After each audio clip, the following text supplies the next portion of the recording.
आज इंशाल्लाह ऑफिस से गाड़ी भी मिल जाएगी और शाम को तायाबू की तरफ चलेंगे। बहुत दिन हो गए हम वहाँ पर गए हुए। बल्कि एक और प्लान है मेरे पास, डिनर पे ले जाएंगे हम। क्या हो गया आजाद? पहले घर की सिचुएशन इतनी टेंस्ड है और फिर आलिया बाजी तो। उनकी बात तो नहीं करो, ठीक है ना। वो जो कुछ भी कर रही है ना, अम्मी की शय पे कर रही हैं। उन्हें समझाने का कोई फ़ायदा नहीं है, क्योंकि उन्हें हमारी बात समझ नहीं आने वाली और उनके लिए अपनी खुशियाँ बर्बाद करने का भी कोई फ़ायदा नहीं है। इसलिए बेहतर है कि अपनी ज़िंदगी जियो जिस तरह तुम्हारा दिल चाहता है, बाकी सब कुछ छोड़ दो।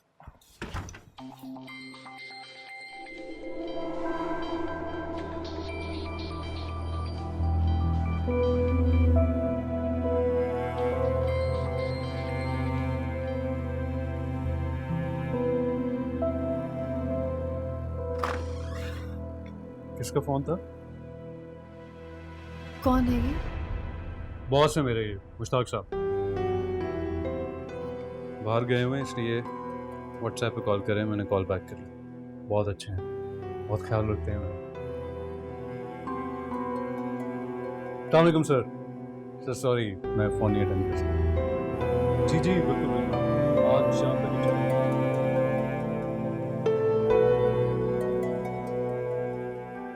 मेरे कुछ दोस्त हैं कराची में, मैं बात करता हूँ उनसे। हैं? तुम ऐसा करो, साथ से कहो अपना सीवी भेज। अच्छा, कौन सी कंपनी? TWD।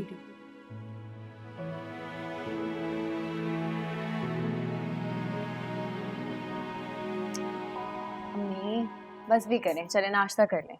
गुस्सा करने से क्या होगा? ये अच्छी रही भाई। बेटों को पढ़ाओ लिखाओ, उनकी शादियां करो, फिर अपने ही घर में उनकी बीवियों से बातें सुनो। तो किसने कहा है कि बहुओं से बेटियों वाली उम्मीदें रखें? बेटियां ही होती हैं जिन्हें माँ बाप की फिक्र होती है। क्यों ना रखूं उम्मीदें? जब माँ की खिदमत करने का मौका आया तो बीवियों का पल्लू पकड़ के बैठ गए। गजब खुदा का, एक नाश्ता मांगने पर दोनों बहुओं से लेक्चर ही सुनना पड़ गया। जायरा की तो चलने समझ में आती है, साथ के बलबूते उसकी जबान खुली है। उसकी नई नई नौकरी का भूत उतरने दे, अपनी जगह पे खुद ही आ जाएगा। मैं तो कह रही थी आप शानजे का सोचें, उससे किस तरह डील करना है। वो जायरा की तरह नहीं है। ऐसे ही लोग कहते हैं कि जो लड़कियां जॉब करती हैं उनके दिमाग तो आसमानों पर होते हैं। बस रहने दो, मुझे आता है आसमानों से दिमाग उतारना। जरा संभल के नाश्ता कीजिए।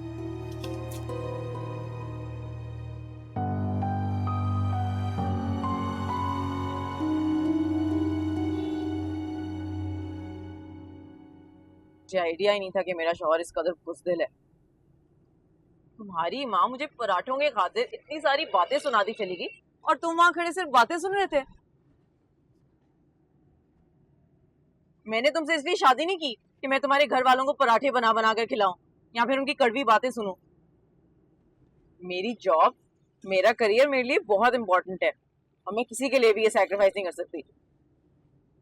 शादी के बाद किसी ना किसी चीज पे तो कॉम्प्रोमाइज करना ही पड़ता है ना। अब तुम जायरा भाभी को देख लो, चीजें बदल जाती हैं।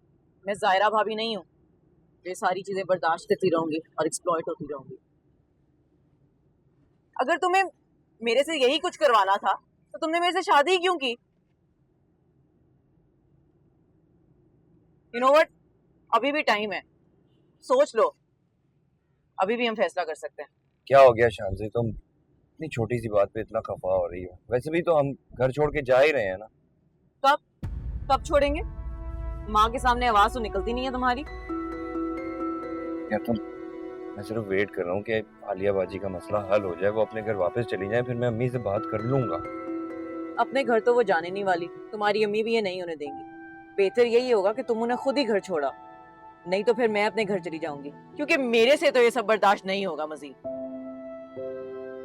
पहले तुम्हारी अम्मी कम थी, जब तुम्हारी बहन ही मुसल्लत हो गई है मेरे सर पे। शानजी 2-4 दिन की बात है, जरा घर में मामला ठंडे होने दो। आलिया बाजी घर वापस चली जाए तो मैं अम्मी से बात कर लूंगा। Whatever.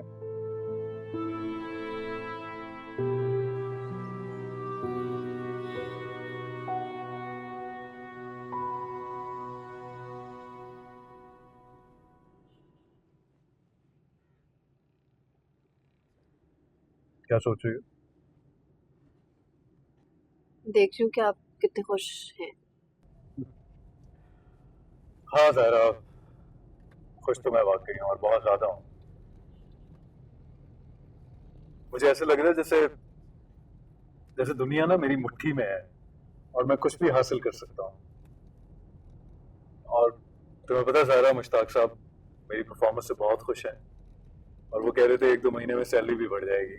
Isn't that amazing? अपने बलबूते पे कुछ हासिल करने का नशा ही कुछ और होता है ज़ाहिरा। बिना वजह मैं सारी जिंदगी ताया अबू पे डिपेंड करता रहा। अब कम से कम फखर से उनके सामने तो जा सकता हूँ। You know, Allah is very kind. वो मुझे एक नेमत के बाद दूसरी नेमत देते जा रहे हैं और honestly I don't know how to thank him. खैर छोड़ो, मैं भी क्या बातें लेके बैठ गया। तुम्हें पता है मैंने स्टेट एजेंट से भी बात कर ली है। उसने 1-2 घर बताए हैं जो कि खाली हैं। वीकेंड पे देखने चलेंगे, अगर पसंद आए तो हम फौरन शिफ्ट भी कर जाएंगे। पहले किराए का घर लेंगे, उसके बाद इंशाल्लाह बहुत जल्द हम अपना घर भी बना लेंगे। फिर तुम उसे अपनी मर्जी से डेकोरेट करना। मैं जानता हूँ तुम्हें घर सजाने का बहुत शौक है। जिंदगी में मुझसे बहुत गलतियां हुई हैं ज़ाहिरा। एक वक्त तो ऐसा था कि लगता था कि अब कभी कुछ भी ठीक नहीं होगा, ऐसा ही रहेगा। लेकिन अल्लाह की शान है कि वो अपने बंदों को माफ़ कर देता है और उन्हें अपनी गलतियों के अजाले का मौका देता है। और मुझे लगता है कि अल्लाह ने मुझे भी ये मौका दिया है कि मैं अपनी गलतियां सुधार सकूं। अब आई प्रॉमिस यू सब ठीक रहेगा, कुछ गलत नहीं होगा। अच्छा लिसन, एक आइडिया है। ऐसा करते हैं कि इसे खाना लेते हैं, तायाबू की तरफ चलते हैं और सब मिलके बैठ के खाते हैं। व्हाट डू यू से? जी। परफेक्ट। और मैं एक और चीज़ का वादा तुमसे करता हूँ। एक बार घर का हो जाए, उसके बाद मैं उससे भी अच्छी ज्वेलरी तो मैं खुद खरीद के दूंगा। देखना तो। कोई बात नहीं साद, मुझे आपसे कुछ नहीं चाहिए और एक बीवी होने के नाते इतना फर्ज तो मेरा बनता है ना। समझने की कोशिश करें। आपका इस तरह अपना घर छोड़ के इधर आके बैठ जाना ठीक नहीं है। 5 दिन हो गए हैं आपको अपने घर वापस चले जाना चाहिए। इतने से दिनों में बोझ बन गई हूँ मैं तुम लोगों पर। मेरा यहाँ रहना अच्छा नहीं लग रहा ना? तुम्हारी बीवी ने पट्टियां पढ़ाई हैं। ओफो, उसका क्या ताल्लुक है इस बात से? आपका घर उजड़ जाए या बसे, उससे उसको क्या फ़र्क पड़ता है? ये तो मेरे और आपके सोचने वाली बात है ना कि कहीं खुदा ना खास्ता आपका घर बिखर ना जाए। ज़रा गौर से, ठंडे दिलो दिमाग से मेरी बात के बारे में सोचें। अब हो सकता है असद भाई ने आपको गुस्से में कुछ कह दिया हो, मगर आप घर ही छोड़ कर इधर आ गए। पीछे आपने घर खाली छोड़ दिया और आपको पता है खाली जगह पूरा हो जाती हैं आप। और बकौल आपकी सास तो पहले ही चाहती हैं कि असद भाई दूसरी शादी कर लें। अब आप यहाँ आ गई हैं, पीछे से उनके लिए तो सारा मैदान खुला छोड़ दिया आपने। अब सोचें वो असद भाई को कन्विंस कर लें दूसरी शादी करने पर, तो किसका नुकसान है? आपका ही है ना। इसलिए मैं आपसे कह रहा हूँ ज़रा अक्लमंदी से काम लें। अपने घर जाएं वापस, उधर जाके अपने हक के लिए लड़ें। लेकिन घर बचाने के लिए घर में रहना ज़रूरी है।